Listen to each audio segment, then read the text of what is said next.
In this problem, we're given two 2x2 matrices, A and B, and we want to find AB inverse, A inverse B inverse, and B inverse A inverse.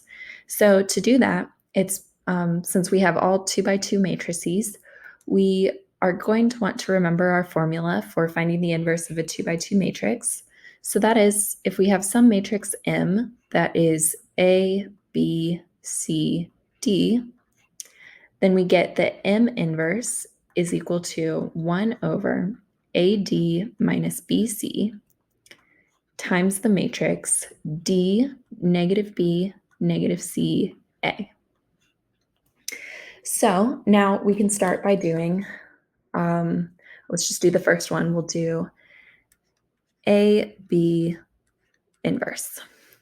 So that means that we want to multiply A times B and then take the inverse. So A